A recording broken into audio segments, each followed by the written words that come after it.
Šiaulių centre esančio Talkšos ežero pakrantėje yra įrengtas ekologinis takas, kuris tęsiasi beveik 5 km.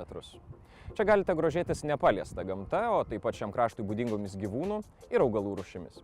Dar visai neseniai šis ežeras buvo užterštas įvairiomis gamybinėmis atliekomis. Tačiau šiandien ES struktūrinių fondų dėka šis ežeras yra išvalytas, o sutvarkytos prieigos tapo miesto svečių bei pačių miestelėnų mėgstamomis poilsio zonomis. Ežero pakrantė ilgus metus veikė odos perdirbimo gamyklą ir naudojanti daug visokių cheminių priemonių, chemikalų. Čia buvo pasitelkta iš ES fondų lėšos ir atlikti ežero valymo darbai. Šiandien dienai ežeras yra sutvarkytas, išvalytas. Prie ežero ateinu su šuneliu, pasivaikščioti, pakvėpuoti grynu oru. Čia šalia ežero yra ir Salduvės parkas, kur tikrai galima praleisti laiką.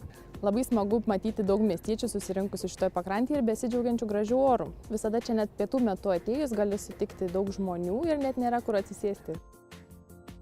Yra daug gražiau, daug maloniau ateiti prie sutvarkyto ežero. Tiesiog atsipalaiduoju, ateinu pašerti kirų ir gulbių. Šiais metais planuojam vasarą pačiam ežere turėtų tempimai lynų atsirasti, kalneliai visokie, taip pat pramoginis laivelis. Jeigu norite susipažinti su unikaliu ežero kraštovaizdžiu, vasarą tiesiog pasimaudyti, būtinai apsilankykite Talkšos ežere Šiauliuose. Čia galite pajausti ES struktūrinių fondų teikiamą naudą pasivaikščioję ekologiniu taku.